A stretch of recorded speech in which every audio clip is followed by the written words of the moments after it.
Bonjour à tous, nous sommes sur une vidéo d'aide pour parler ensemble des expressions rationnelles. C'est un concept qui est extrêmement important en informatique, même si vous faites de la programmation, du développement web, que vous utilisez parfois certaines applications. On retrouve également ce concept-là.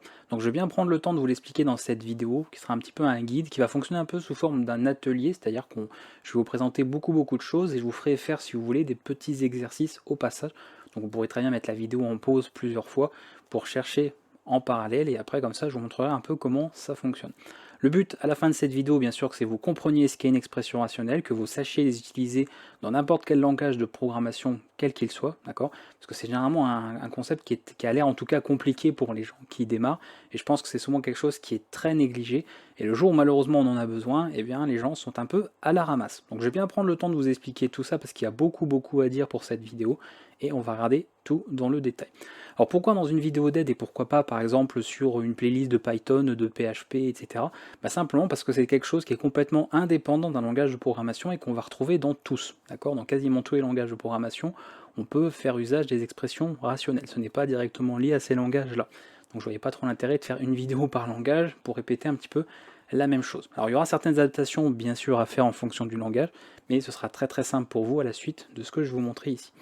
Alors une expression rationnelle, qu'est-ce que c'est tout simplement? C'est tout simple, pour résumer en tout cas très brièvement, même si on va après voir des exemples, c'est un motif que vous allez construire, vous allez créer, vous allez écrire, qui va permettre de faire une recherche dans une suite de caractères, ce qu'on appelle une chaîne, une string en informatique, et éventuellement faire du remplacement. C'est-à-dire qu'on n'est pas seulement obligé de chercher une information pour la trouver, si on, en tout cas on la trouve, mais on peut, une fois qu'on a cette information, faire quelque chose avec, d'accord? Faire du remplacement, ou la modifier, ou faire n'importe quoi d'autre. Bref, faire des traitements dessus, c'est tout le principe de la programmation, justement. On va directement passer sur l'éditeur, parce que je vais avoir pas mal de choses à vous noter ici, et beaucoup en tout cas d'éléments à voir sur cette vidéo. Alors une expression rationnelle, ça vient du terme anglais regular expression, voilà, je vais le mettre au singulier, et c'est abrégé très, on va dire couramment, par regex, d'accord? C'est le terme que vous allez très souvent retrouver. Par abus de langage, en français, on a eu tendance à dire, en tout cas à traduire ça comme expression régulière. C'est un terme que vous allez, mine de rien, encore retrouver beaucoup sur Internet, mais on parle bien d'expression rationnelle, d'accord? Ici, regular ne se traduit pas par régulier, mais rationnel. Très important à ce niveau-là. Qu'est-ce que je peux vous dire un petit peu? Oui, au niveau de tout ça, on va avoir évidemment une certaine notation à connaître, encore une certaine syntaxe, et cette syntaxe est suivie, en tout cas est tenue, on va dire, par un ensemble de normes. Alors je vais vous les noter quelques-unes. On va avoir pas mal de normes qui vont permettre de dire, voilà, tout, encore une fois, d'application, toute bibliothèque, tout langage qui est sous cette norme pour les expressions rationnelles, on sait qu'il suivra les mêmes nommages, les mêmes syntaxes, etc. On va retrouver principalement la norme POSIX, d'accord? C'est la norme que vous allez par exemple retrouver sur GNU Linux. Si vous faites du GNU Linux et que vous utilisez vos expressions rationnelles en bash dans vos scripts, vous suivrez parfaitement cette norme ici. On va avoir également une norme qui est rattachée au langage Perl. Alors pour le coup, vous voyez, c'est rattaché à un langage directement qu'on appelle PCRE. C'est-à-dire qu'à la base, on avait donc dans le langage Perl l'utilisation d'expressions rationnelles, elles viennent d'ailleurs de ça. Et par la suite est née une bibliothèque, d'accord, autour justement de ces expressions rationnelles qu'on a appelées PCRE. Et cette bibliothèque étant vraiment très populaire, elle s'est, on va dire, développée un petit peu partout et réutilisée avec plein d'autres langages de programmation. PHP par exemple se sert de la bibliothèque PCRE, même s'il a une compatibilité aussi avec la norme POSIX, et on la retrouve partout. Elle est beaucoup plus performante d'ailleurs que celle-ci, on peut faire beaucoup plus de choses, et vraiment c'est le genre de choses qui est à connaître et que vous avez de toute façon très souvent employé en programmation. Voilà. On en a également d'autres, on a ECMAScript notamment quand vous faites par exemple du JavaScript, qui est une norme que vous pouvez retrouver aussi, qui est un peu particulière, etc. Et ce sera à vous, bien sûr, de voir. Le but de cette vidéo, comme elle est très générale, c'est évidemment d'aborder ça, le concept tel qu'il est, d'accord, de vous expliquer ce qu'est une expression rationnelle, comment construire une, comment ça fonctionne et les fonctionnalités que nous avons. Après, bien sûr, en fonction de la norme que vous allez utiliser, voire même du langage et de la norme qu'il utilise lui, vous aurez des fois des fonctionnalités en plus ou en moins, et vous aurez bien sûr des options aussi qui vont différer, et une syntaxe qui peut différer, notamment quand on va aborder les classes de caractères, vous verrez un petit peu, vous n'aurez pas forcément les mêmes, en tout cas la même notation d'une norme à l'autre. Donc ce sera à vous de vous adapter, et un petit tour dans la documentation du langage en question vous fera de toute façon retrouver l'information très rapidement si nécessaire. Voilà, et je vous montrerai en fin de vidéo un petit peu, je vous ai préparé quelque chose aussi par rapport à tout ça pour bien résumer tout sur les expressions rationnelles. Voilà, alors comment ça va fonctionner? Très simplement, comme je vous ai dit, on va écrire un motif, d'accord? Je vais faites ça comme ça. On va avoir donc un motif qui va nous permettre de faire de la recherche dans une suite de caractères, une chaîne en gros. Donc moi je vais appeler ça str, on va pas faire sur un langage du code, hein, dans un langage bien précis, je me note juste pour que vous ayez une notation, quelque chose de visuel, et que vous puissiez comprendre, d'accord? Donc ici on va avoir notre chaîne quelle qu'elle soit, donc moi par exemple je vais mettre tout simplement hello world, on va prendre cet exemple là, et je vais construire, si on veut, un pattern, donc mon motif, c'est généralement le terme qu'on emploie ici, pour ce qu'on va vouloir rechercher. Alors, selon les langages, là je fais une petite parenthèse par rapport au langage de programmation, dans pas mal de langages de programmation, le fait d'affecter votre motif dans une simple variable, par exemple, qui est une string, une chaîne de caractères, c'est suffisant. Dans d'autres langages, ils ont des types personnalisés, donc des types regex ou regex avec un P, hein, des fois c'est le nom que ça porte, hein, dans certains langages de programmation.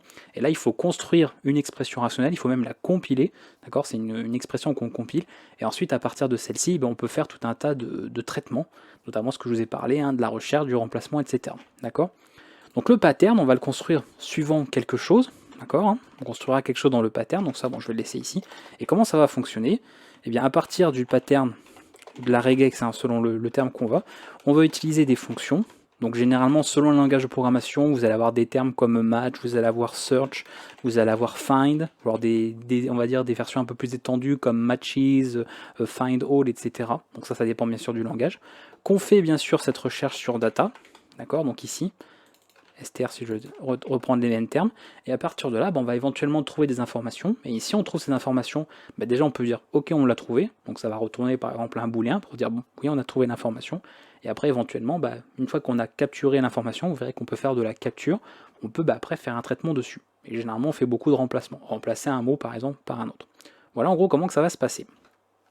Alors je vous dis pour cette vidéo, je vais vous montrer plein d'exemples, hein, ça va être vraiment un guide par de nombreux exemples, on va bien prendre le temps, la vidéo sera évidemment assez longue, donc n'hésitez pas à la partionner et la regarder en plusieurs fois, si ça fait trop long pour vous bien évidemment. Alors je le répète de temps en temps, même si j'aurais pas besoin normalement de le dire, puisque c'est une vidéo, mais comme il y a des fois des gens qui n'ont pas forcément le temps de voir une vidéo en une seule fois, je vous rappelle que ce n'est pas un cours en université ou en salle de classe, donc vous la vidéo, hein, si vous la regardez en 2 fois, c'est pas grave, hein, vous ne serez pas puni, vous n'aurez pas de -1 sur votre note à la fin de l'année, il n'y a aucun problème, vous regardez ça à votre rythme et la vidéo ne va pas s'envoler. Ce pattern, on va commencer par un premier exemple très simple, parce que voir comment que ça fonctionne. Moi je veux par exemple me dire, en fait dans ma chaîne ici, je veux trouver, d'accord, le terme hello. Donc le pattern va être très simple, il sera le suivant. Voilà le motif, tout simplement. La recherche à faire, c'est hello avec un H majuscule. Très important, vous savez en informatique, les différences entre majuscule et minuscule, ce qu'on appelle la casse dans un texte. Voilà, à partir de là, si je fais ma recherche, par exemple je fais un match, c'est-à-dire de ce pattern sur la chaîne ici, il va trouver. Il va voir ici le hello, il va dire oui, hop, j'ai trouvé, c'est bon. D'accord, ça va être vrai, ça va fonctionner. Pas de problème à ce niveau-là. Voilà une possibilité. En tout cas, on va dire aussi pour le système le plus simple. D'accord, donc vous voyez, pour le coup, c'est pas compliqué en tout cas au départ. D'accord, à ce niveau-là. Alors bien sûr, on va avoir des caractères un peu spéciaux qu'on appelle des métacaractères qui vont nous permettre de chercher d'une autre manière. D'accord, on va pouvoir chercher pas mal d'autres informations. Alors d'ailleurs, je ne l'ai pas forcément dit, mais c'est vrai qu'on pourrait parfaitement, par exemple si je fais ça, faire ce genre de recherche. D'accord, chercher le caractère A dans cette chaîne-là, forcément il va le trouver. Et d'ailleurs, s'il fait une recherche globale, il va le trouver à chaque fois. Donc s'il doit compter le nombre de caractères qu'il a, ça va être en fait le nombre de fois que vous avez le A, donc le nombre d'occurrences. D'accord. Alors selon les options, selon les paramètres de recherche que vous aurez, soit vous pouvez avoir une recherche qui s'arrête au premier résultat trouvé, s'il y en a un bien sûr trouvé, soit elle va faire une recherche globale et à ce moment-là, il va continuer toutes les recherches même s'il a déjà trouvé quelque chose avant. Voilà, on a plusieurs options qu'on verra par la suite. Donc moi je vais revenir sur l'exemple ici du hello qui était pas mal intéressant. Donc en faisant ça, d'accord, j'applique, donc je cherche ce motif-là dans la chaîne, ça va fonctionner, on retrouve bien pareil. Par contre, voilà, si mon texte était ça, je le rappelle, ça ne marcherait pas. D'accord, ça va être ignoré, puisqu'ici, le H majuscule n'est pas rencontré ici au niveau du hello. D'accord. Donc là, c'est on va dire, la syntaxe finalement la plus simple qu'on peut trouver. D'accord, chercher un terme tel quel, et rien faire de plus à ce niveau-là. On va bien évidemment commencer à aborder des premiers métacaractères qui vont pas mal nous servir. Par exemple, moi je peux vouloir dire, en fait, alors je vais changer ici mon texte, on va changer l'information. Voilà, d'accord. Et si par exemple là, je vous demandais, donc voilà, pour moi même c'est pas forcément là pour le coup un exercice que vous n'allez pas pouvoir vraiment le résoudre, sauf si vous connaissez bien sûr déjà l'expression rationnelle, mais par exemple moi je veux seulement trouver ce hello là, d'accord, mais pas celui-là. En gros je veux trouver que le hello qui est au début de ma chaîne, de mon ensemble de caractères. Bah forcément, si vous reprenez ce même exemple-là, que vous le testez, ça ne marchera pas. D'accord? Pour cela, on va utiliser un métacaractère bien précis qui est l'accent circonflexe. L'accent circonflexe dit cherche au début de la chaîne uniquement, finalement le terme hello avec un H majuscule. Donc il va parcourir la chaîne, ici il l'a trouvé, donc c'est bon, il va l'avoir trouvé. Par contre, s'il continue de parcourir, celui-là sera ignoré, ce qui ne fait pas partie du début de la chaîne. Donc ça c'est très important à ce niveau-là. A l'inverse, si je veux par exemple chercher un mot en fin de chaîne, donc le fameux ici world qu'on a en fin de chaîne, je vais utiliser le symbole $. Voilà, c'est un deuxième métacaractère que je vous montre qui est très important. D'accord? L'accent circonflexe pour un début de chaîne, le $ pour une fin de chaîne. Maintenant, petite chose, et là, bon, c'est un premier petit exercice, vous pourrez mettre après en pause pour chercher avant de regarder la réponse, que vous devriez savoir puisque ça concerne l'informatique. Comment je fais si je veux, par exemple, maintenant capturer exactement cette chaîne-là? C'est-à-dire que je veux capturer la totalité de ma chaîne qui sera ceci. Voilà, donc vous pouvez mettre, si vous voulez, en pause, essayer de trouver la solution, et le but c'est de capturer exactement ça, d'accord? Ni plus, ni moins. Je veux que ce soit exactement 25 et un symbole $ qui soit capturé. Donc essayez de trouver quel serait, à votre avis, ici, le bon pattern avec les quelques éléments que je vous ai donnés, et de vos connaissances en informatique. Normalement, vous avez vu qu'il y a un petit piège ici au niveau de la chaîne, qui doit vous faire un peu réfléchir. Donc je vous laisse éventuellement mettre en pause avant de trouver. Alors pour ceux, évidemment, qui ont cherché, qui ont peut-être trouvé, pas trop, on va voir un peu ça. La solution, en tout cas, à cet exemple, est assez simple. Première chose, il faut procéder, on va dire, par ordre. C'est-à-dire qu'au départ, il y a beaucoup de gens qui s'embrouillent beaucoup avec les expressions rationnelles, en pensant, voilà, en trouvant ça très compliqué, parce que, je sais pas, peut-être que vous n'avez pas la logique, peut-être qu'ils ne réfléchissent pas comme il faut, alors qu'il suffit simplement de faire les choses étape par étape. J'ai dit en tout cas que je voulais capturer la totalité ici de ma chaîne. C'est-à-dire qu'il va y avoir forcément du début jusqu'à la fin de la chaîne. Donc déjà, je ne me pose pas de questions, je veux son début et je veux sa fin. Voilà, donc je mets le caractère de début de chaîne et de fin de chaîne, et je me place au milieu. D'accord? Ça c'est la base. Ensuite, on voit que directement au début de la chaîne, j'ai le 25. Bon de manière simple, quand on ne connaît pas de toute façon rien de plus au niveau des expressions rationnelles, on va noter directement 25, comme on l'a fait tout à l'heure avec hello, avec world, etc. Par contre, là, on serait tenté de faire ça, et peut-être que certains d'autres parmi vous ont trouvé donc ce pattern-là, c'est peut-être le motif que vous avez écrit, et là, ça ne va pas être bon. Tout simplement, et on l'a bien compris de toute façon maintenant ici, que ce caractère-là est déjà utilisé pour indiquer la fin de notre motif, d'accord? C'est-à-dire la fin de la chaîne. Donc là, lui, il va penser que ça, c'est la fin de la chaîne, d'accord? Ça va finir par 25, sauf que la chaîne ici ne finit pas par 25, elle finit par un $. Ça va lui poser problème dans tous les cas. Donc le moyen de faire ça, et vous le connaissez en informatique si vous faites un peu de programmation évidemment, c'est un caractère d'échappement. Un caractère d'échappement, par exemple on l'utilise pour les apostrophes quand on a un texte entouré déjà d'apostrophes, d'accord? C'est de dire ce caractère tu l'ignores, je veux que tu le prennes comme tel, comme indiqué dans la chaîne. Donc ici, on va utiliser l'anti-slash pour dire je ne parle pas simplement de la fin de la chaîne, non, je veux que tu me cherches véritablement ce caractère-là. Voilà. D'ailleurs, si on recherchait un anti-slash, on devrait le doubler. D'accord? Si on recherche un anti-slash, on fera ça. Si on recherche le caractère de début de chaîne, on fera ça. D'accord? Voilà, c'est vraiment le caractère d'échappement pour dire c'est pas un caractère, un méta-caractère, je veux pas que tu le considères comme tel, je veux que tu le considères comme un caractère à part entière que je veux rechercher dans ma chaîne, d'accord? Dans mon ensemble de caractères ici. Et à partir de là, on va effectivement matcher avec 25 et le symbole $. D'accord? Voilà, donc 3 métacaractères, l'accent circonflexe, le $ et ce petit chapeau ici. Alors d'autres recherches qu'on peut faire aussi. Alors là, je vais vous montrer. Par exemple, je fais... Non, très simple. Je peux prendre quoi comme exemple? On va faire ça, voilà. Je veux pouvoir attraper donc cette chaîne-là, ou... Alors, je ne vais pas forcément mettre str, je ne vais pas créer d'autres variables, de toute façon, c'est juste comme ça. Et cette chaîne-là. En gros, je veux avoir un pattern qui me dira ces deux termes-là, d'accord, précisément, donc je mets rien d'autre, je considère qu'il n'y a que ça dans la chaîne à chercher. Je veux qu'il puisse me trouver ces deux-là, pas que celui-là ou que celui-là. Donc automatiquement, déjà, si je mets ça, ça ne marchera pas. Certes, il va me trouver cette information-là, mais il ne trouvera pas celle-là, d'accord? Donc il va y avoir également des métacaractères pour dire ou l'un ou l'autre. Alors la manière la plus radicale, j'ai envie de dire, ça va être celle-là. D'accord? Vous allez utiliser ici la barre oblique, la barre, enfin même pas la barre oblique, pardon, c'est la barre verticale, donc c'est le Alt GR et la touche 6 de votre clavier, qui permet de faire cette barre-là, voilà. Et c'est tout simplement pour indiquer, tu recherches ce motif, ou alors, d'accord, c'est l'alternative, tu recherches ce motif-là. Alors là, j'ai pas pris un exemple au hasard, vous voyez que j'ai pris un exemple où on a quand même des caractères qui sont similaires. Et vous allez voir qu'on peut éventuellement faire cette alternative entre de simples caractères. Et pour pas se mélanger, nous allons utiliser un autre métacaractère qui est les métacaractères de groupement. En gros, on voit ces deux mots, d'accord, suivent une même règle, c'est-à-dire qu'on a soit P ou M au tout début, donc d'ailleurs je peux même faire ça, pour être plus précis, d'accord, début de chaîne. Ensuite on a un A, ensuite on a à nouveau un P ou un M, et on a un A, et ça termine notre chaîne. Vous voyez comment je construis étape par étape mon motif, d'accord? C'est pas compliqué, alors c'est sûr que si on le regarde comme ça d'un coup, qu'on n'y connaît rien, on se dit bon je comprends pas du tout, il y a plein de caractères bizarres. Par contre quand on le décompose, on comprend bien ce que ça veut dire, d'accord? C'est pas au pif et au hasard. Donc là c'est tout caractère, c'est-à-dire P ou M, d'accord? Donc en début de chaîne, suivi d'un A, suivi d'un P ou d'un M, suivi d'un A, et ça termine la chaîne. Et à partir de là c'est bon. Évidemment, si j'ai ça, ça ne marche plus. D'accord? Une espace, c'est un caractère qu'on appelle un caractère blanc, qui est parfaitement pris en compte en informatique, donc en compte, pardon, pas en contre, et donc évidemment ça ne marcherait pas. D'accord? Très important à ce niveau-là. Voilà, il faut vraiment bien respecter ici, ou alors bah, on ne met plus ça. D'accord? On ne dit pas que ça termine la chaîne, et à ce moment-là, bon bah. Ok, voilà. On dit juste qu'il faut que ça commence par mama ou papa, éventuellement même si on fait ça. Bon bah ça peut être n'importe où, hein. Voilà, ça peut être là, ça peut être avec d'autres mots, et ça va fonctionner aussi. D'accord? Ce qu'il faut juste qu'il trouve le mot papa ou le mot mama, peu importe où, dans la chaîne de caractères. D'accord? Voilà, donc ça, à vous d'adapter, en tout cas selon l'usage que vous voulez.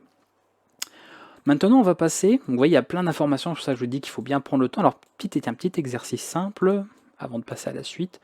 Rapidement, si je veux matcher avec ces chaînes de caractères-là, je suis en train de voir, voilà, je veux matcher avec ça.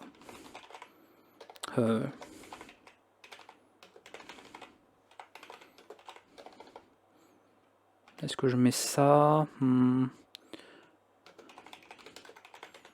Ouais, on va mettre ça comme ça. D'accord? D'ailleurs, en anglais, on colle la ponctuation. Je veux en fait pouvoir matcher tout simplement... comment je peux dire ça? Alors celle-là, oui, je vais pouvoir matcher ça. Attends, c'est pas ce que je voulais faire. Je vais y arriver, parce que je voulais faire plusieurs chaînes justement pour vous. Voilà, donc je veux pouvoir matcher ça. Je veux que ça matche ça. Puis voilà, de toute façon, pour le moment, vous n'avez pas forcément beaucoup d'exemples. Ici, non. On n'aura pas forcément d'autres exemples. Donc là, bon, c'est très simple, de toute façon, il n'y a pas pour ça, ça me paraissait très simple, mais oui, forcément, on n'en est pas encore très loin pour le moment. Je ne peux pas vous montrer davantage, parce que vous n'avez pas encore vu le reste. Donc essayez de trouver le motif, très simple, qui dit en fait, donc je veux vraiment que ça, d'accord? Donc vous pouvez déjà, bon ça je vous les donne, hein, début et fin, ok? Et je veux que ça matche exactement, donc ça puisse trouver toute cette information-là, ou toute cette information-là, que ça fonctionne. Et uniquement ces deux-là, hein, donc pas autre chose, hein, pas de... voilà, ça ne doit pas matcher par exemple ça.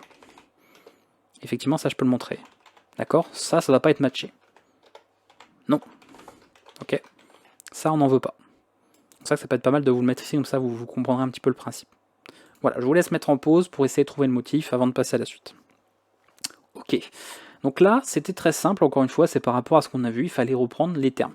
Il faut vérifier l'information que l'on a, d'accord, par rapport à ce que l'on veut choper, en fait, ce que l'on veut trouver. On veut trouver hello, tout en minuscule, et une espace. Ça, on est sûr. Après, éventuellement, on a un changement. Donc, on va déjà noter ça. Ça commence, donc ça, je vous l'avais déjà mis avant de passer à la correction. On a hello, on met une espace, et à partir de là, on voit qu'on n'a pas le même terme. On va avoir everyone world, on voit que ça va bien terminer la chaîne, pas d'espace, rien du tout. Donc, on utilise le métacaractère pour faire un groupement, et on va faire une alternative avec la barre verticale. Et là, bien sûr, vous mettez l'un ou l'autre, peu importe l'ordre. Et voilà, tout simplement. Et là, vous allez capturer ces deux-là. Comme dans les alternatives, nous n'avons pas la valeur all, eh bien, il sera ignoré. D'accord? Et ce sera même la totalité de la chaîne qui sera ignorée. C'est que même le hello va être ignoré. Puisqu'on veut absolument hello everyone, d'accord? Ou hello world. Ok, c'est l'un ou l'autre. Ça peut pas être hello everyone world. D'accord? C'est-à-dire que si je fais ça, bah, ça ne marche pas non plus. Parce que grâce à ça, on indique que ça doit terminer par... Alors, ça, oui, attendez, ça va terminer par l'un ou l'autre, mais ici, on ne doit avoir qu'un seul mot, d'accord, à la suite. On ne doit pas en avoir plusieurs. On verra éventuellement après pour faire des quantificateurs par la suite. Donc, vous voyez, donc ça commence à se complexifier un peu, mais quand on fait encore une fois par étapes, on comprend très vite comment ça fonctionne. Ok, on enlève tout ça, et on va passer maintenant à d'autres éléments, d'autres métacaractères. On va continuer un peu avec d'autres métacaractères. Alors je vous présente bien sûr ceux qui sont vraiment très utilisés, mais après, selon certaines normes, vous pourrez éventuellement avoir d'autres d'autres comment dire, métacaractères, voire de séquences hein, d'échappement, qui ne sont pas forcément portables, donc on ne retrouve pas partout, mais que vous pouvez utiliser précisément quand vous, avez, voilà, quand vous êtes sous une norme bien spécifique. Moi maintenant, ce que je veux pouvoir faire, c'est de me dire par exemple, alors qu'est-ce que je peux valider tiens, pour ceux qui ont déjà vu le film voilà, qu'on fait comme ça, je veux pouvoir capturer. Alors ça, ce serait un peu bizarre comme terme. Alors ça, attendez, on l'a pas encore vu. Si on peut faire, bah si on peut. Ce sera pas très optimisé, mais encore une fois, c'est le but. Pour le moment, vous êtes là pour apprendre. Je veux pouvoir capturer ça. Je veux pouvoir capturer ça. Je veux pouvoir capturer ça, etc., etc. Avec ce que vous avez vu jusqu'à présent, ça ne serait pas possible. Pourquoi? Parce qu'on voit qu'il n'y a déjà pas la même taille, donc on ne peut pas se dire, bon, ok, ça commence là, ça termine là. Pas évident, pas pratique, d'accord, de ce côté-là. On a juste le caractère, on voit qu'il est en majuscule, minuscule, donc éventuellement, avec le peu qu'on sait jusqu'à présent, on peut se dire, bon, ça, quoi. Vous verrez que bien sûr, plus tard, on a un moyen de faire quelque chose de beaucoup plus propre que ça, d'accord, pour distinguer les minuscules et les majuscules éventuellement. Mais là, bon, on sait qu'on veut trouver des R, quels qu'ils soient, minuscules, majuscules, mais on voit qu'ils sont un certain nombre de fois. D'accord. Alors, ils sont dans n'importe quel ordre, vous voyez, c'est pas forcément que des majuscules en premier ou des minuscules en premier, ça dépend. Et par contre, on voit qu'ils peuvent être répétés un certain nombre de fois aussi. Pour faire cela, on va retrouver certains quantificateurs. D'accord. On va pouvoir le faire. Alors, le premier quantificateur, donc ce sont des métacaractères toujours aussi, hein, c'est tout simplement le point d'interrogation, qui veut simplement dire 0 ou une occurrence. Alors, je vais mettre une fois. On verra bien que ça veut dire ça. On va avoir également l'étoile. L'étoile, c'est 0 ou plusieurs. Et vous avez le petit dernier, le plus, lui c'est 1 ou plusieurs. Ou plusieurs fois. Voilà. Normalement, à partir de ce que je vous ai montré, vous savez lequel des trois quantificateurs utiliser ici. D'accord, logiquement, vous trouvez. Je rappelle par exemple que ça ne doit pas valider ça. Chaîne vide. Évidemment, j'en veux pas. Donc si vous avez compris, même si vous avez mis un petit peu en pause avant pour chercher, éventuellement si vous voulez, vous pouvez mettre en pause maintenant, vous avez compris qu'il fallait le plus. Alors d'ailleurs, je pourrais mettre, ouais, je vais remettre comme ça pour le moment, de toute façon on va le capturer. Voilà. Ça veut dire, je cherche des R majuscules ou minuscules, un seul, j'en cherche qu'un seul, une majuscule ou une minuscule du R, et une fois, donc un caractère ou plusieurs fois. Donc là, il y en a un, c'est bon, il y en a deux, c'est bon, il y en a 6, c'est bon, il y en a 4, c'est bon, et ils peuvent être minuscules, majuscules, c'est bon. Ici non, puisqu'on en veut au minimum un caractère, et on veut un R majuscule ou un R minuscule. Donc ça, ce ne sera pas, évidemment, valide. Voilà, comment on peut faire ce genre de choses. Je ne vais pas vous montrer un exemple avec les autres, vous avez bien compris. Ici, c'est dans le cas où on peut avoir 0, d'accord, ou plusieurs fois le caractère en question, plusieurs occurrences. Et là, c'est seulement 0 ou une fois, d'accord. Si on veut être bien précis avec ça. Voilà, pour cet exemple en tout cas de, on va dire, méta-caractères qui sont faits pour, en tout cas, quantifier, d'accord, ce qu'on veut vérifier. Alors on en a d'autres également qui sont un peu plus précis. Ce sont les accolades. Les accolades, par exemple, vous allez avoir 3 cas. Ça, et avec la virgule. Ici, ça veut simplement dire n fois, d'accord. Ici, ça veut dire au moins n fois. Et ici, ça veut dire de n à m fois, d'accord. Ou plutôt, pour être plus précis, entre n et m fois. Ok. Donc là, qu'est-ce que je peux vous faire chercher? Parce que je ne vous ai pas montré les exemples d'usage, mais en gros, c'est toujours après. Vous avez vu que le quantificateur se place toujours après de ce qu'on recherche. Par exemple, si je dis, tiens, je veux juste des R minuscules, une fois, un ou plusieurs fois, je ferai simplement ça. Ça veut dire, tu me cherches des R minuscules, soit un seul, soit plusieurs R minuscules. Donc ça va pas marcher. Ça, ce ne sera pas validé parce qu'il y a un R ici. Alors attendez, on va faire plus exactement ça. Hein. Voilà, pour dire qu'on ne veut que des R. Et ça ne va pas fonctionner non plus, puisqu'on a des R majuscules. Donc ce schéma, lui, cette chaîne va être valide, par rapport aussi au pattern, au motif qu'on a. Voilà. Donc si on veut les quantificateurs, les utiliser, par exemple au niveau du R, par exemple on dit je veux seulement retrouver 4 R, pour vous donner un exemple, les accolades, on les met vraiment après de ce qu'on recherche, et on met 4 ici. Ça veut dire tu me recherches le caractère R minuscule 4 fois. Il faut qu'il n'y ait que ça. Donc en gros, tu recherches seulement cette chaîne-là. C'est la seule chaîne qui peut être validée ici. D'accord, avec ce type de motif. Voilà, donc à partir de cet exemple-là, Donc je vais enlever le pattern ici. Qu'est-ce que vous pourriez rechercher? Un petit exercice encore ici dans la foulée pour avancer. Qu'est-ce qu'on peut faire au plus... Alors attendez, je suis en train de voir parce qu'il ne faut pas qu'on aille trop vite. Alors ça va être bizarre, mais c'est parce qu'au moins vous aurez un schéma. Ah bah si, tout à l'heure on avait un exemple qui est très bien. Voilà. C'est ça que je vais mettre tout en minuscule, hein. On va pas s'embêter.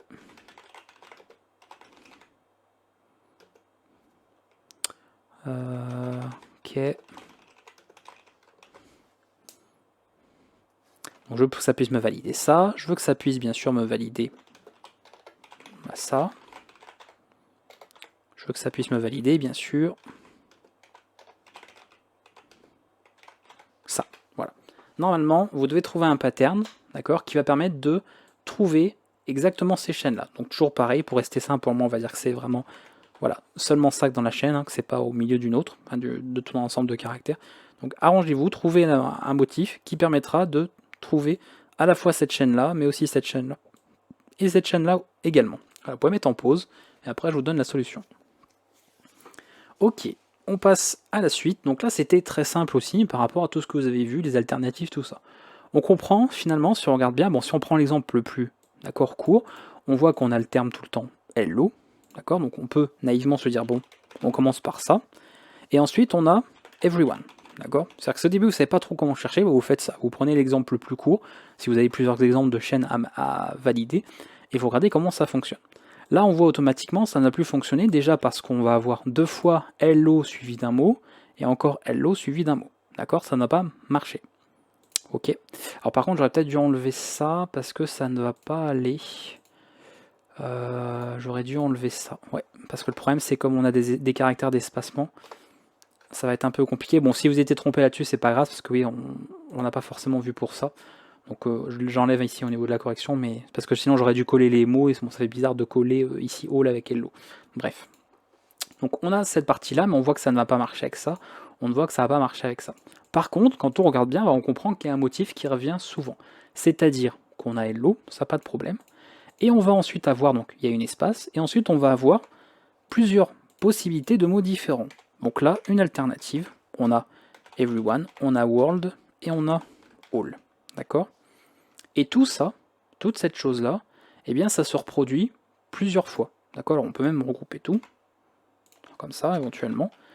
Voilà, pour dire qu'on a tout. Donc on a hello everyone, ou hello world, ou hello all, qui se répètent au moins une fois, parce qu'on ne veut pas de chaîne vide, ou plusieurs fois. Vous voyez, là on l'a eu 2 fois, là on l'a 3 fois.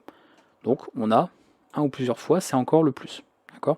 Vous pouvez faire ça aussi, hein. Ça peut être simplement ça. Donc là vous avez le choix, soit vous mettez le plus, soit vous mettez 1 et virgule, et pas point virgule. D'accord? Donc par habitude on va surtout utiliser le plus. Voilà. Et vous voyez, il est vraiment après tout. C'est pour ça que là je regroupe encore, c'est pour dire que ce sont ces parenthèses-là concernées par le plus. C'est tout cet ensemble-là qu'on va répéter une ou plusieurs fois. Et ensuite, à l'intérieur de cet ensemble-là, comme il y a des alternatives, on met encore des parenthèses pour faire un autre groupement. Très important à ce niveau-là. Voilà. Donc si vous avez réussi à le faire, c'est que vous avez bien compris le principe, et tant mieux pour vous. Vous n'allez pas galérer comme ça pour la suite. Ok. Alors on va garder un autre quantificateur parce qu'il va nous servir pour la suite. Voilà, il va un petit peu nous servir. On en a également un, de toute façon, qu'on va voir dans les classes, qui va nous permettre de faire des intervalles. Par exemple, ce caractère-là qui est le tiré, mais on va le voir notamment avec les crochets. D'accord, on va avoir besoin de le voir quand on va aborder les classes de caractères, c'est surtout là qu'on va en faire usage. Alors petite parenthèse, même si ça concerne précisément un langage de programmation, dans certains langages, je pense à PHP et Ruby, je crois, si je dis pas de bêtises, oui c'est Ruby, vous allez avoir des fois des délimiteurs, c'est-à-dire que par rapport à l'usage des fonctions du langage, il a besoin en fait que vous délimitiez votre pattern, d'accord? C'est-à-dire quand vous faites un pattern, bon là je mets un exemple tout bête, hein. Donc ça veut dire, on le verra plus tard, ce qu'il y a le point, ah c'est vrai que d'ailleurs le point, j'en ai pas parlé, le point, on va peut-être vous en parler maintenant, je suis allé un peu vite. Le point en fait c'est tout simplement tout caractère, d'accord, sauf l'anti-n, qui est, comme vous le savez, l'anti-n dans la programmation, un caractère pour aller sur une nouvelle ligne, d'accord, c'est simplement un retour à la ligne. Ok, donc très important. On retrouve ça que je ne l'ai pas forcément dit, mais je peux quand même le rappeler ici. Tous les autres caractères d'échappe, enfin oui, donc c'est pas des, pour le coup, ce ne sont pas des quantificateurs là, ceux-là. Voilà, ce sont juste d'autres métacaractères. Donc méta-caractère ou séquence d'échappement, hein, on pourrait appeler ça comme ça, séquence, ça dépend desquels. Et on retrouve bien sûr tout ce qu'on connaît en informatique, donc le anti-slash pardon, T pour la tabulation, on a l'anti-slash R pour le retour chariot, vous allez avoir l'anti-slash F pour faire une nouvelle page, d'accord, etc., etc. Donc ça, de toute façon, si vous faites un peu de programmation, j'ai forcément dû les aborder sur les cours, hein, je les fais en C, en Python, etc. On les a abordés un petit peu partout. Alors je vais un petit peu alléger là-dessus, toute la notation, voilà, voilà. Donc le point, c'est tout caractère sauf un retour à la ligne, hein, comprendre comme ça. Donc ce que je voulais dire, voilà, c'est dans certains langages, au niveau ici, quand vous passez par exemple par une chaîne de caractères, vous allez avoir besoin de délimiteurs pour dire en fait indiquer le début et la fin de votre motif. Attention, c'est pas le fait de vouloir capturer si c'est le début ou la fin d'une chaîne, d'accord? C'est juste en fait au niveau de la regex, ici, hein, de l'expression rationnelle, de dire bah, où est-ce qu'elle commence, où est-ce qu'elle s'arrête. En PHP ou en Ruby, vous devrez les mettre. Pour cela, vous pouvez utiliser n'importe quel caractère qui n'est ni une lettre, d'accord, minuscule, majuscule, ni un chiffre, donc un caractère qui n'est pas alphanumérique. Donc par exemple, moi je sais qu'en PHP, j'utilise souvent le dièse, d'accord. J'utilise le dièse, pas mal de cas où on va utiliser par exemple le slash, il y a des gens qui utilisent, je sais pas moi, la tilde, il y a des gens qui vont utiliser le chevron, enfin, c'est pas la bonne touche, voilà le chevron, peu importe, le but c'est que ce soit pas alphanumérique, d'accord. Il faut bien sûr le même, hein, des deux côtés, voilà. En gros comme ceci, ça veut dire, bon bah là, le motif commence, d'accord, et ici, il se termine. Ok, donc ça en PHP, en Ruby, de toute façon si vous ne le faites pas, vous aurez une erreur, ça ne marchera pas. Donc vous verrez qu'il faudra utiliser des délimiteurs. Donc je ne vais pas forcément aborder dans le détail, puisqu'il y a certains langages qui n'en ont absolument pas besoin, d'accord, qui n'utilisent pas les délimiteurs. Mais si vous en avez besoin, sachez que c'est ça. Et après, je crois qu'à exception, par exemple en langage V, mais je pense pas qu'il y ait des gens qui programment en V ici, où il n'y en a que 3, hein. Il me semble qu'il y a 3 délimiteurs qui fonctionnent, genre le $, et je crois qu'il fonctionne comme un délimiteur. Et il doit y avoir pareil le slash et le dièse peut-être, enfin j'ai plus exactement tout en tête. Mais pareil, il y a certains langages qui ne prennent pas forcément en compte tous les délimiteurs possibles qu'on peut avoir. Donc ça après évidemment en fonction du langage que vous utilisez, bah, renseignez-vous bien sûr, hein. Le but c'est que vous sachiez utiliser dans un langage bien spécifique. Moi je ne vais pas tous vous les énumérer, ça n'aurait encore une fois pas d'intérêt. Ok, on a fait le tour. Donc là, je vous avais dit que ça allait être assez long, qu'il y avait beaucoup de choses. Je vous ai présenté rapidement ce qu'était donc l'expression, une expression rationnelle de manière générale. On a rapidement parlé des normes, donc là je me remémore tout pour être sûr de rien oublier. On a vu ensemble très rapidement les délimiteurs, je vous en ai parlé ce qu'il fallait que je vous en parle, et on a présenté pas mal les méta-caractères et quelques séquences d'échappement, parce qu'il y a beaucoup de choses à voir à ce niveau-là. Maintenant, on va arriver aux classes de caractères. Chose très importante. Et à partir de là aussi, attention, ça va dépendre beaucoup aussi de la norme, d'accord, qui suit en fait le langage ou l'application autre que vous utilisez. Même s'il y en a beaucoup, par exemple en PHP, on utilise la bibliothèque PCRE et ça supporte également POSIX, vous verrez qu'en fonction, eh bien, on n'écrit pas les classes de la même manière. Après, on va avoir des classes qui vont être assez génériques, qui seront utilisables partout. D'ailleurs, généralement, on n'appelle limite pas ça des classes, on dit juste que c'est la notation sous forme ASCII. Donc ASCII, c'est encore une autre norme, hein. J'en parle assez souvent sur ma chaîne, mais éventuellement, vous pouvez faire une petite recherche si vous voulez plus de détails là-dessus, puisque je ne vais pas vous en parler en détail sur cette vidéo. Mais en tout cas, on va voir ce genre de choses-là. Prenons un exemple tout à l'heure qu'on avait. Qu'est-ce qu'on avait tout à l'heure ? Alors là, j'ai pas forcément, par exemple là, on n'aura pas forcément ce que je veux. Bah tout bête en fait, simplement, je veux en fait capturer, d'accord, dans mon texte, tout bêtement, n'importe quel mot. N'importe quel mot, mais uniquement des chiffres, uniquement des lettres, minuscules, majuscules. Vous notez bien que si on commence à s'amuser à faire ça, alors déjà si vous notez ça, hein, voilà, etc. jusqu'à Z, hein, et bien lui il va essayer de chercher ce mot-là, hein. Rappelez-vous, avec quand on faisait tout à l'heure Hello World, on a bien vu qu'il cherchait précisément le motif là. Ça va pas fonctionner. Pour ça, on a des métacaractères qui permettent de faire des classes qui sont les crochets. Et à partir de là, si je note ça comme ça, il ne va pas dire de chercher précisément cette chaîne-là, mais de chercher la lettre A minuscule, ou la lettre B minuscule, ou la lettre C, ou la lettre D, etc. etc., etc. Donc il faudrait clairement tous les noter, hein, d'accord ? Vraiment tous les noter pour avoir tout. C'est un peu long, vous le comprenez bien. Et en plus, si on veut faire les majuscules, eh bien, attention, il faut se taper toutes les majuscules aussi. Donc pour cela, on a un autre métacaractère, vous voyez, il y en a beaucoup, il ne faudra pas hésiter à prendre des notes, bien sûr, sur cette vidéo si vous voulez, qui permet tout simplement de raccourcir, de dire, en fait, moi je veux tous les caractères ici minuscules, hein, pour capturer ici le mot bonjour, pour le trouver, donc pourquoi pas mettre ce petit caractère-là pour dire de A à Z. Et c'est miraculeux, ça fonctionne. Donc ça, c'est une classe avec une notation dite ASCII, d'accord, hein, vous pouvez l'utiliser partout. Normalement, il n'y a pas de raison qu'elle ne fonctionne pas avec une norme, hein. Normalement, elle fonctionne partout, parce que ce n'est pas relié directement à la norme, c'est de l'ASCII, et ça veut dire tout caractère minuscule de A à Z. Si vous voulez en plus ajouter des majuscules, vous le mettez juste à la suite. Pas d'espace, attention, vous collez simplement ici, vous dites ça. Là, ça veut dire toutes les minuscules et majuscules, d'accord, et seulement finalement des caractères alphabétiques, d'accord, il n'y a pas de chiffres. On peut faire bien sûr la même chose avec les chiffres en faisant 0-9. Ok. Petite distinction ici, vous pouvez également faire la négation, c'est-à-dire l'inverse. Si on veut par exemple tout sauf des chiffres, eh bien vous mettez dans la classe, hein, vous voyez, c'est dans les crochets, attention, c'est pas comme le caractère de début de chaîne, très important, vous le mettez entre les crochets et au début pour dire tout sauf des chiffres qui sont de 0 à 9, ici, d'accord. Donc ça va marcher. Si j'ai ça, encore une fois, d'accord, il voudra pas. Alors, il voudra pas, si, il va capturer ça, forcément, parce qu'il va lire en fait tout ça, il va dire, bon, ok, ça je le prends, ça je l'ignore, d'accord, donc ça a fonctionné. Donc, le résultat de ça, ça va être hello, d'accord, il aura fait un filtre, en fait, tout simplement, et le résultat de ce qui va être matché avec ça, c'est la totalité de votre chaîne, puisque je ne lui précise pas de fin, de début de chaîne, etc. Donc voilà ce qui va se passer, d'accord, il va clairement ignorer ce que vous avez indiqué dans le motif, de dire, ça tu le prends pas en compte, c'est la négation de simplement ça. Si j'avais fait ça, vous avez compris le principe, à la rigueur je vous mets en pause, à votre avis qu'est-ce qu'il va trouver ici pour cette... alors au niveau de ces deux chaînes, quel sera à votre avis le résultat avec ce motif là? Je vous laisse mettre en pause la vidéo si vous voulez chercher. Ok, donc ici vous aurez rien, tout simplement, donc là ça va pas matcher, hein. Si vous avez une fonction qui vérifie un match et qui retourne un booléen, et elle va retourner false, on va dire non j'ai rien trouvé, et ici vous allez trouver, et ce sera, si éventuellement vous récupérez ce qui a été matché, hein, ce qui a été trouvé, vous aurez 97, et le hello aura été ignoré. Vous voyez, c'est très simple, je pense pas que ce soit compliqué à comprendre, une fois qu'on prend le temps de l'expliquer, qu'on vous explique tout ça, vous voyez que finalement c'est juste du bon sens, c'est juste de la logique. On a une certaine syntaxe qui indique effectivement ce que l'on recherche, d'accord, dans une suite de caractères. C'est très très simple à utiliser. Voilà, donc ça, ce sont des classes, on va dire, ASCII qu'on peut utiliser partout. Je vais les résumer, on a AZ, on a évidemment pareil avec... Alors je ne vais pas en mettre les crochets, mais sachez que tout ça peut être utilisé entre crochets, hein. Donc on va faire... hop, ça comme ça. Donc considérez que les classes entre crochets, d'accord. Donc vous avez les minuscules, ok, vous avez les majuscules, vous avez les chiffres, ok, très simplement. Si on veut faire l'inverse, eh bien, on met encore une fois, comme je vous l'ai dit, le petit accent circonflexe. Si vous faites ça, c'est tout caractère qui n'est pas une lettre minuscule, ok. Donc ça, très important. Voilà. C'est tout, hein, on peut s'arrêter là à ce niveau-là. On a donné, en tout cas, je vous ai donné les petites indications qu'il fallait.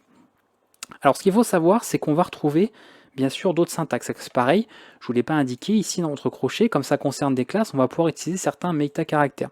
Par exemple, tout à l'heure, vous avez dit, si on fait, alors le point, bon, ne va pas forcément être pratique ici, mais, ah non, on verra ça plus tard, parce que ça va être pour les options, on va être un peu perdu. Mais en gros, donc ça je le enlève pour le moment, hop. Si je veux chercher, par exemple, un mot qui commence par une tabulation, hein, donc la tabulation, voilà. Donc là, bon, j'en ai fait une, même si bon, il me fait un petit espace. On va dire, on va considérer qu'il n'y a qu'une seule tabulation, même si j'en ai fait deux, d'accord. Je veux qu'il vérifie ça et ensuite bonjour, ou n'importe quel caractère. Et bien ici, je vais mettre l'anti-t, hein, que je vous ai dit en programmation, ça concerne la tabulation. Et puis après, là, j'indique n'importe quel caractère, par exemple en minuscule, comme ceci. Donc là, comme c'est un caractère d'échappement, il comprend que le T, c'est pas un caractère qu'on cherche, mais que ça veut dire qu'on cherche quelque chose, à la rigueur, voilà, qui commence par une tabulation. On va même être bien précis au niveau de notre string ici. Voilà, ça commence par une tabulation, et ensuite, voilà, un caractère de A à Z. Et bien sûr, attention, ici, comme le A à Z, voilà, il n'est pas forcément précis, il faudra faire un groupement pour dire qu'il y a évidemment un ou plusieurs caractères. Parce que n'oubliez pas que là, ça va capturer qu'un seul caractère. C'est vrai que je ne l'ai pas forcément spécifié, mais il faut le savoir. Ok, le pattern ici, si je fais juste ça, c'est bien quand même que je vous le précise, sinon ça va vous embrouiller. Voilà, ça veut évidemment dire un seul caractère qui est de A à Z en minuscule. D'accord. Donc si on veut le faire en plusieurs, vous faites éventuellement... Alors est-ce qu'on peut faire un groupement? On peut, mais on n'est pas obligé ici. Et on fait ça. Ça veut dire une ou plusieurs lettres minuscules. D'accord. Et si on veut dire un ou plusieurs caractères alphanumériques, Et bien finalement l'exemple complet, hein, la classe complète, ça va être ça. Voilà. Donc là ça veut dire on veut des lettres minuscules, majuscules ou des chiffres, au minimum 1 ou plusieurs. D'accord? Ça correspond, rappelez-vous, hein, encore une fois, à noter ça. Pourquoi je veux mettre le N à chaque fois? Voilà. Au minimum 1. Voilà. Donc ça c'est à savoir. Dans certaines normes, on va avoir bien sûr des classes toutes faites, c'est-à-dire que plutôt d'écrire à chaque fois des choses même comme ça, d'accord, qui sont pour le coup de l'ASCII, on va avoir des exemples un peu plus pratiques, on va dire, à utiliser. Alors je vais vous les donner rapidement, pas forcément tous, mais juste quelques exemples. Par exemple, on a vu tout à l'heure qu'on avait pour tout ce qui était alphabétique, et bien on a ce genre de classe-là. Voilà, avec POSIX, vous pouvez par exemple utiliser cette notation-là pour dire tout ce qui est alphabétique. Ça reviendrait en fait à écrire ça. D'accord ? Voire même à indiquer ensuite qu'on veut pas le on veut pas le 0 le 9, mais évidemment bon, pas besoin de le mettre ici quand on veut pas, parce qu'on dit ce qu'on veut. D'accord? Donc ça c'est tout ce qui est alphanumérique, bien sûr, bon là c'est qu'un seul caractère qui va capturer, il faudrait le plus pour un ou plusieurs. Voilà. Et pour PSCRE notamment, même si encore une fois par exemple il est genre en PHP, POSIX est supporté, bah, je sais que par exemple en PHP avec PCRE, bah, on peut maintenant utiliser aussi ça en faisant comme ça. Il y a simplement, ah bah il y a déjà, je crois qu'il n'y a même pas les deux points, oui, c'est juste comme ça en fait. Voilà, c'est carrément juste un terme, donc là en fait vous mettez alpha et terminé quoi, ça fonctionne directement, il n'y a pas les deux points en fait. Voilà, il n'y a pas les deux points par rapport à POSIX. Donc à vous de vous renseigner encore une fois en fonction des normes par rapport à ça. Donc je vous donne des noms rapidement sans forcément mettre les crochets les deux points, mais on va donc retrouver alpha pour l'alphabétique, on va retrouver alphanum pour tout ce qui est alpha numérique, d'accord. On va avoir digit pour les chiffres, x digit c'est par exemple pour de l'hexadécimal. Donc pour ceux qui ne savent pas, bon, bah, l'hexadécimal c'est quand on compte de 0 à f. D'accord, c'est une base 16, hein, une base numérique en base 16, pardon, une numération. Je vais y arriver. Et on va retrouver comme ça pas mal de choses. Si on veut représenter les caractères d'espacement, on va mettre space. D'accord, c'est le terme qu'on va retrouver en fonction. Et il y en a plein d'autres, plein d'autres, plein d'autres. Et bien sûr, ça dépendra beaucoup de la norme en tout cas que vous suivez. On va aussi, alors ça peut être considéré comme des classes, mais ça fait aussi partie finalement des méta-caractères. C'est-à-dire que les méta-caractères aussi, c'est beaucoup avec les anti-slash quelque chose. Hein. C'est des séquences d'échappement. Retrouver un petit peu la même chose aussi. C'est-à-dire que par exemple, si on veut vérifier quelque chose qui est alphanumérique, pardon, qui ne l'est pas, bah, l'alphanumérique, ça peut être ça. Donc ça, en fait, ça correspond, par exemple, en POSIX. Pardon, d'ailleurs, je crois que j'ai mis alphanum tout à l'heure, alors que c'est alnum. Hein. Ça, des fois, le problème, c'est qu'il y a tellement de choses, je me gourre. Non, c'est alnum. Bon, si je dis une bêtise, de toute façon, vous me corrigerez au pire dans les commentaires, mais c'est alnum. Hein. Alpha numérique. Voilà, c'est pas alphanum, ça ferait beaucoup trop long comme terme. Donc ça, vous pouvez utiliser ce symbole-là pour dire, bah, en fait, ça. Voilà, en gros, ça correspond à ça, vous voyez. Plutôt que de mettre tout ça, bah, je mets ça, en fait, à la place. Ça veut dire la même chose. Vous voyez que ça raccourcit l'écriture. Et si on veut faire encore plus court et que c'est compatible, bien sûr, dans le langage que vous utilisez, bah, vous mettez ça. Voilà. Vous mettez les crochets, vous mettez ça et c'est bon. Ça au moins, pas de problème. D'ailleurs, je crois que même les crochets ne sont pas forcément obligatoires dans certains cas. Mais voilà, à vous de voir, de toute façon, en fonction, ça remplace directement et ça on comprend que c'est n'importe quel caractère alphanumérique. Si on veut que ce soit son inverse, bah, vous mettez en majuscule et c'est l'inverse. Tout ce qui n'est pas en fait alphanumérique. Pour les chiffres, ça va être anti/d.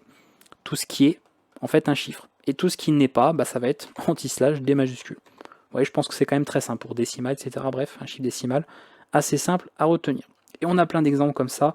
En fonction, vous allez avoir X, X majuscule, vous aurez même S. Mais ça, encore une fois, ça va beaucoup dépendre aussi des normes que vous utilisez. Il y a même des fois certaines normes où, par exemple, le anti/A va être pour certains caractères et dans d'autres cas, ça n'a rien à voir avec les caractères. Donc attention, des fois, selon les normes, vous allez retrouver les mêmes notations, mais elles ne fonctionnent pas de la même manière. Donc attention de ne pas vous tromper à ce niveau-là, de ne pas tomber dans le piège, vous dire, bah, mince, je pensais que ça allait faire telle chose, et en fait, pas du tout.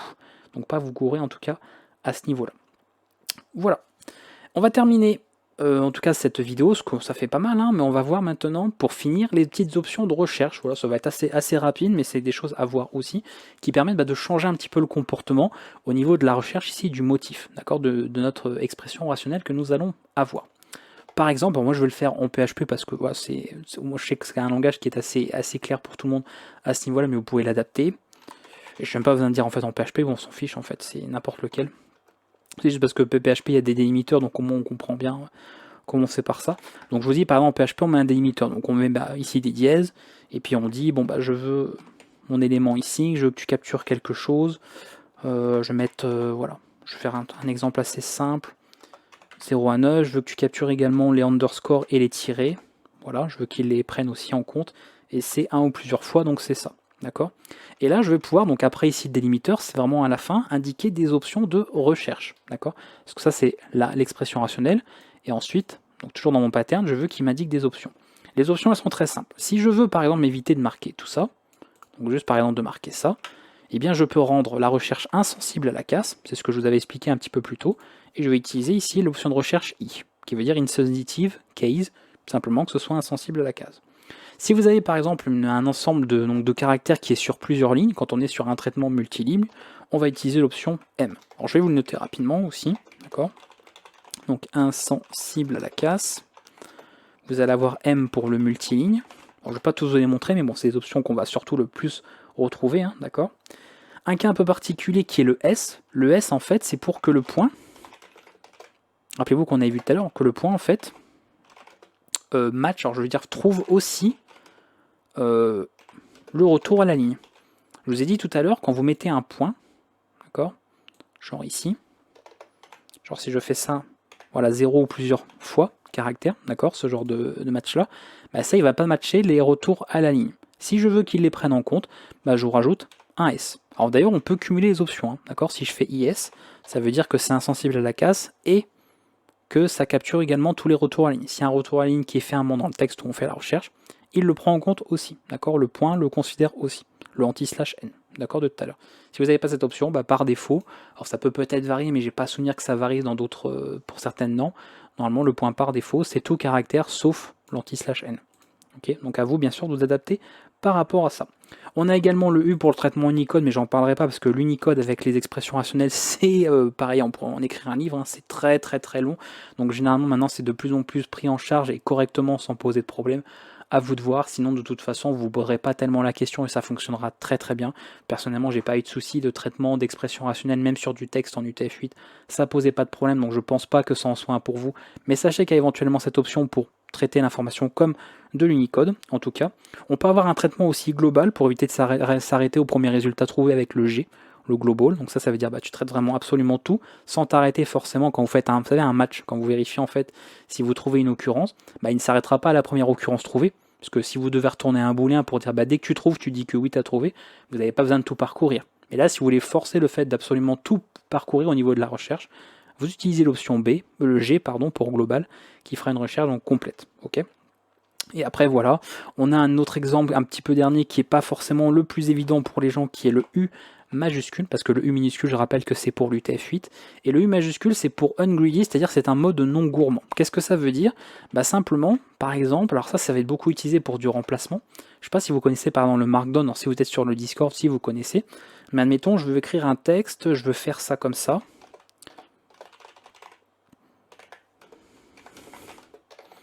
pas use, mais comme ceci.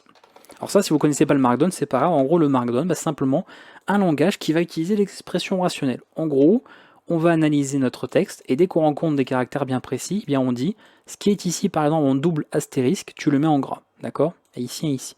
Donc là, on a un début de texte, d'accord, qui va être en gras. Là, c'est ce qui termine, en fait, la partie en gras.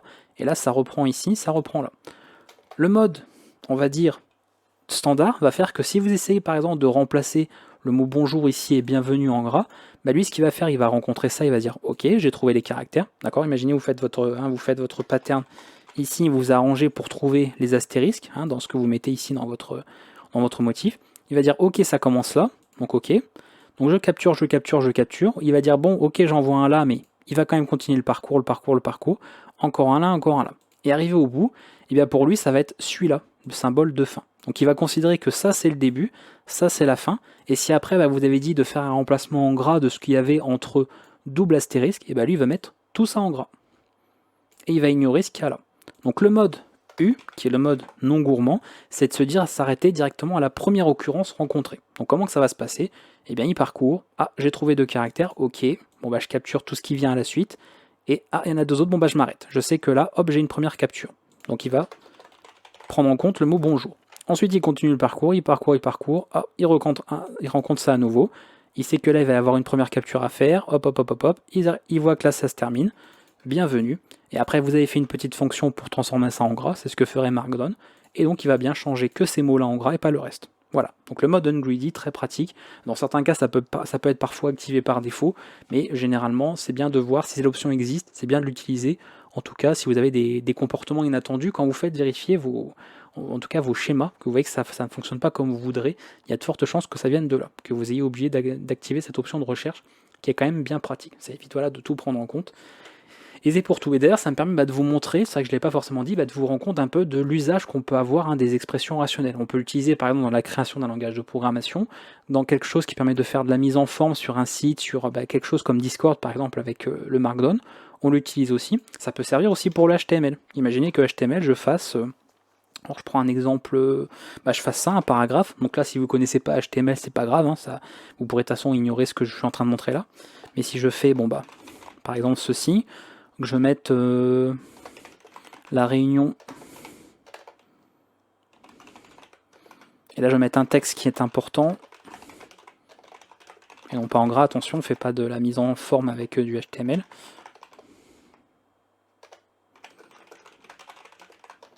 Ne manquez pas, d'accord, genre de choses. Et bien là, on comprend parfaitement l'usage de l'option courant U pour non gourmand. Pourquoi? Parce que vous voyez qu'on a ça. Alors, c'est pas forcément le bon exemple que j'ai pris. D'ailleurs, j'aurais dû faire ça plutôt. Voilà. Parce que si je mets pas les mêmes, ça marchera pas. Je vais mettre bientôt. Et là, on comprend parfaitement à quoi peut servir ce mode non gourmand. Parce que ça, bon, ok, vous dites par exemple de remplacer ici tout ce qui est entre balises strong et strong avec un slash par donc la mise en évidence d'un texte. Et bien, comme tout à l'heure, il va voir ça, il va dire ok, il va parcourir ça, et puis lui, en fait, ce qu'il va faire, c'est que il va considérer que ça, c'est le début de votre balise, et il va considérer que la balise s'arrête là. Vous voyez, il va prendre le dernier strong de fermeture rencontré, alors qu'en fait, c'était celui-là. Donc le but, nous, c'est qu'il traite ça comme un ensemble, ça comme un ensemble. Et le mode ungreedy vous permet de faire ça. Si vous n'utilisez pas, et votre ensemble, ce sera ça. Il va tout finalement mettre en évidence, alors que vous ne vouliez pas que cette partie-là le soit. Voilà, donc je pense que je ne pouvais pas être plus clair au niveau de l'usage de cette option. C'est important parce que j'ai vu beaucoup de gens galérer avec ça, donc ça valait le coup quand même de revenir en détail là-dessus. Pour terminer cette vidéo, puisque généralement je vous laisse rarement avec une vidéo d'aide sans rien comme ça dans la nature, voilà, avec un couteau et puis votre service 3 pièces, on va regarder un petit peu sur mon GitHub. Vous allez retrouver donc dans la description bien sûr de la vidéo, il y a toujours les liens, mais sinon depuis mon GitHub, vous allez toujours sur le dépôt formation vidéo, vous allez dans ressources, je rappelle que c'est là que vous trouvez tous les PDF, les fichiers, etc., les bouts de code ou autres, et vous avez donc dans la playlist aide, un fichier d'ailleurs en Markdown, qui est en Markdown aussi, expression rationnelle. Et de là, vous allez retrouver bien sûr, toujours le lien vers la vidéo d'aide en question. Vous avez des petites explications sur les délimiteurs très rapidement, les métacaractères que je vous ai résumés en grande partie. D'ailleurs, vous voyez que j'ai mis en détail cela. Comme ça, voilà, vous avez un petit memento si vous voulez récupérer. Quelques classes de caractères, elles ne sont pas toutes, mais il y a quelques exemples. Donc ça, j'ai inscrit des exemples pour, comment ça s'appelle, POSIX. D'accord, donc il faut adapter éventuellement. Mais voilà, en POSIX, soit vous avez juste le nom, soit vous avez avec des crochets, des doubles points, comme justement la norme POSIX, comme je l'ai indiqué là. Quelques options de recherche, d'accord, d'ailleurs je vois que j'ai mis le X d'ailleurs pour les caractères d'espacement ignorés, j'avais oublié de vous en parler, et des exemples de code. Voilà, je vous ai fait des petits exemples de code, donc j'ai fait dans les langages sur lesquels je pouvais vous faire ces exemples de code.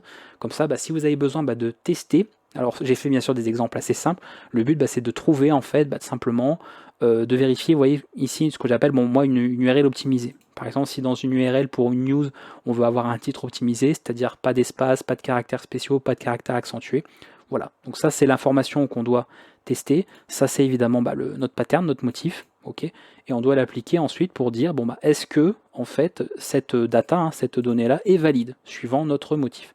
Et si elle l'est, ça va afficher ok, d'accord. Donc j'ai fait ça pour tous les exemples, donc vous voyez qu'en C, on a pas mal de choses, d'ailleurs c'est pas forcément portable, vous le verrez, je ne l'avais pas indiqué, ah si je l'ai indiqué là, oui, il n'est pas portable, parce que c'est issu justement de la norme POSIX. Et là, vous avez des exemples pour C++, pour C#, pour D, pour Dart, pour Go, pour Java, JavaScript, Lua, PHP, Python, Ruby, Rust, SQL, langage V et Visual Basic. Comme ça, vous avez tout, en tout cas en point. D'ailleurs, il m'a fait ça qui me fait à chaque fois GitHub, bref, des tabulations énormissimes. Mais vous avez en tout cas pas mal d'exemples comme ça pour voir un peu comment on les met en place. Alors il y a plein d'autres manières de faire, c'est une des façons de faire, notamment Python, je crois que je vous ai fait les deux, voilà oui, je vous ai fait la version en fait où on compile, comme je vous avais expliqué tout à l'heure en début de vidéo, une expression rationnelle, et ensuite on vérifie avec dessus. Mais on peut très bien simplement envoyer passer par une simple chaîne, et ensuite on fait une petite recherche dedans, et si ça match, c'est bon. Simplement que là on passe par un objet, vous voyez, on a regex qui est un objet sur lequel on utilise une méthode match, et là c'est directement ici de RE, hein, qui est le module qu'on importe, on utilise search. Voilà, avec notre pattern et la donnée sur laquelle on fait la vérification. Donc n'hésitez pas à reprendre ces codes, les utiliser, ils sont évidemment fonctionnels parce que je les ai tous fait tester bien sûr pour être sûr que tout fonctionnait, parce que voilà, je programme pas tous les jours dans tous mes langages là, donc une petite erreur est vite arrivée, et comme ça vous pourrez vous en servir et voir un peu comment ça fonctionne. Donc à vous bien sûr de l'adapter, je ne ferai pas forcément de vidéo sur chaque langage de programmation sur la chaîne pour vous dire comment utiliser des expressions rationnelles en PHP, comment utiliser des expressions rationnelles en Python, parce que c'est juste en fait à connaître des fonctions, des méthodes, c'est très simple, et le principe, et c'est surtout ce qui pose le plus de problèmes généralement, bah, c'est le fait de ne pas savoir comment construire finalement des expressions rationnelles. Une fois qu'on sait faire ça, il suffit juste d'utiliser les bonnes fonctions et méthodes. Normalement, vous êtes des programmeurs, donc vous saurez le faire, je ne m'inquiète pas pour ça. Pareil, s'il y en a qui utilisent, voilà, qui font par exemple des commandes en bash sur GNU Linux, j'y pense aussi, sachez que vous pouvez utiliser des expressions rationnelles, parce que vous avez compris maintenant au niveau de la définition, ça permet via un motif de faire une recherche dans une suite de caractères. Donc ça peut servir dans pas mal de choses. S'il y a des gens parmi vous aussi qui font de l'administration web, si par exemple vous modifiez des serveurs Apache, des configurations sur Apache ou dans des fichiers htaccess, très souvent vous aurez besoin également d'utiliser des expressions rationnelles. Tout ça pour vous dire et pour conclure que c'est extrêmement utilisé en informatique, qu'on s'en sert dans plein de choses, on s'en sert dans l'intelligence, on s'en sert dans la création de lexiques pour des langages de programmation, pour la grammaire d'un langage, bref, partout, partout, partout. Donc vous aurez très du mal, je pense, beaucoup de mal à passer à côté un jour dans votre vie, si vous faites de la programmation, même si c'est pas votre métier. Donc c'est pour ça que je voulais prendre le temps, cette vidéo fait presque 1 heure, mais ça valait carrément le coup je pense, et au moins là vous avez tout ce qu'il faut pour bien comprendre comment ça fonctionne, et après de vous entraîner là-dessus. Et si vous voulez vous faire des petits exercices, faites-vous des choses très simples, comme par exemple valider une adresse email, valider une URL, valider un numéro de téléphone français, valider n'importe quoi, et ça vous fera plein de petits exercices très simples, sans que j'ai forcément besoin de vous les faire, pour pouvoir vous exercer à ça. Et bien sûr, par la suite, vous apprendrez à faire ça de manière plus optimisée. Et tant que j'y pense, que j'allais oublier, c'est quand même pas mal pratique. On n'a pas forcément envie à chaque fois de tester ces expressions dans un langage précis, parce qu'il faut sortir son éditeur, sortir le compilateur, l'interpréteur, bref, ça fait beaucoup d'outils. Sachez que vous pouvez juste vous contenter, comme j'ai fait ici sur mon fichier texte, d'avoir en fait votre motif, éventuellement des chaînes à tester, et vous pouvez passer par des sites. Alors je pense qu'on va le trouver en faisant un regex text online. Alors c'est pas ça, c'est online test regex, enfin peu importe les termes, mais je pense qu'on va retomber dessus, ce qui est un site très connu, voilà c'est lui, regex 101, j'avais plus son URL en tête, et c'est très pratique, vous pouvez choisir la norme, vous voyez vous avez le PCRE ici de PHP, l'ECMAScript, Python, Golang, etc. Pas mal d'exemples, et comme ça ici vous tapez l'exemple que vous voulez, donc ça peut être ce que j'ai mis moi tout à l'heure, par exemple ça, hop, et puis là vous tapez vos exemples de chaînes. Alors par contre je pense qu'il m'a mis des options de recherche, ouais c'est ça, global multiligne. Donc moi je veux pas de multiligne, voilà. Et comme ça, vous pouvez vérifier en fonction des chaînes si ça match ou pas. D'accord, très pratique quand vous voulez faire des tests. Et là on voit que vous voyez, il a parfaitement matché celle-là, il a matché celle-là, parce que forcément je lui ai dit n'importe quoi. Tu prends tout au moins un ou plusieurs fois. Par contre, si je commence à faire ça ou ça, exemple tout bête, voilà, de chercher que des chiffres, là on voit qu'il match absolument rien. Par contre, si je mets un numéro, hop, ça marche. 1, 2, 3, 4. Donc très pratique, vous mettez votre motif là, vous mettez à chaque ligne ici des chaînes à tester, et ici ça vous indiquera le résultat. Comme ça, pas besoin encore une fois de créer un petit programme pour voir si ça fonctionne ou pas. Et au pire, vous voyez, que je viens de voir là, ce que j'avais pas fait gaffe, mais vous avez également des petits exemples ici de classes, de classes de caractères ou autres que vous pouvez déjà utiliser. Donc vous avez comme ça des petites références si vous avez des petits oublis, d'accord, à l'usage.